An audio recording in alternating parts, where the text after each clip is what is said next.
धन्यवाद. खरं तर गेल्या काही काळात आम्ही बघतोय आदित्य ठाकरेंच्या जवळचा, सगळ्यात जवळचा नेता आम्ही तुम्हाला समजत होतो. अशा सचिन अहिरांना का वाटलं एकनाथ शिंदेकडे जावं? हे एक मुळामध्ये तुम्ही एक थोडीशी पार्श्वभूमी लक्षात घ्यायला पाहिजे की 2019 साली ज्यावेळी ही निवडणूक लढायची तयारी मी 2014 नंतर पराभूत झाल्यानंतर पण केली होती.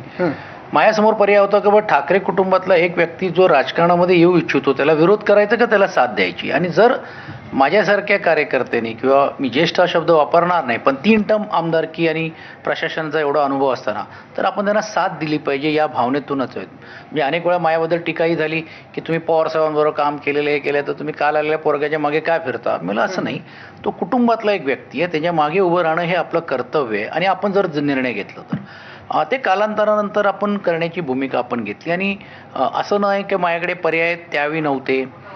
मी लढलो असतो, पडलो असतो, त्यानंतर इतरही पर्याय झाले असते. 2000 त्याच्यानंतर 24ला तोही पर्याय आला की तुम्ही त्यांच्या विरुद्ध उभे राहा, कारण 22लाच एवढ्या मोठ्या प्रमाणावरती फाटाफूट झाली. महानगरपालिकेमध्ये पर्याय कोणी दिला होता 2024ला पण इनडायरेक्टली निरोप होता, कारण वातावरण होतं, कारण आदित्यजींच्या विरुद्ध लढणार कोण हा एक विषय होता.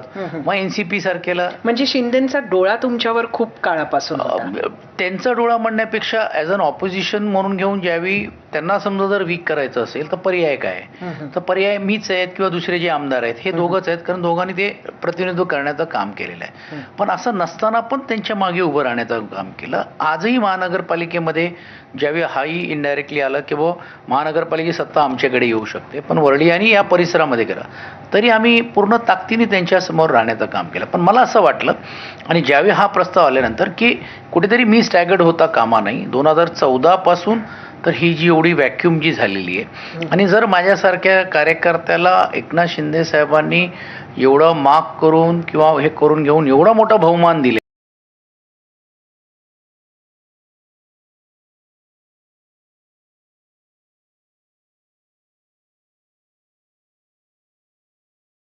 तो बहुमान स्वीकार करायचा की नाही, म्हणजे इट्स डू ऑर डाय.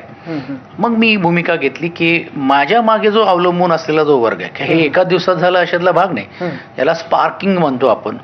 गिरणी कामगारांचा मोठा मोर्चा होता, त्यावेळी त्यांना सामोरे ते आलेत.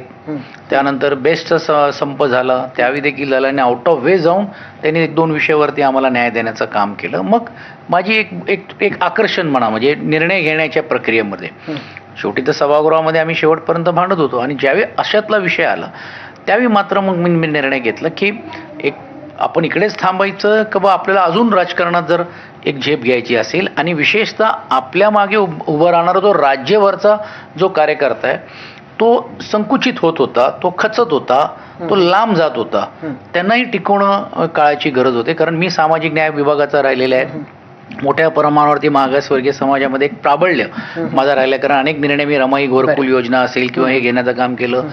गृहनिर्माण क्षेत्रामध्ये मी मोठं काम केलं, रेरा कायदा आणणाऱ्यापैकी मी होतो.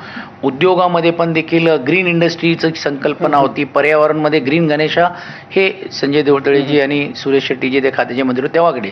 तर 2 मुख्यमंत्र्यांच्या हाताखाली मी काम केलं, नारायण राणे आणि पृथ्वीराज चव्हाण आणि अशोक चव्हाण साहेब. तर एवढा जो अनुभव असा होता तो कुठेतरी जसं आपण म्हणतो वेस्ट जातोय का, कुठेतरी व्यर्थ जातोय का.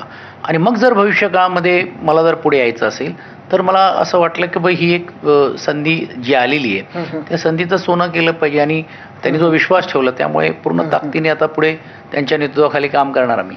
मला वाटतं खरं तर पक्ष बदलणाऱ्या नेत्यांना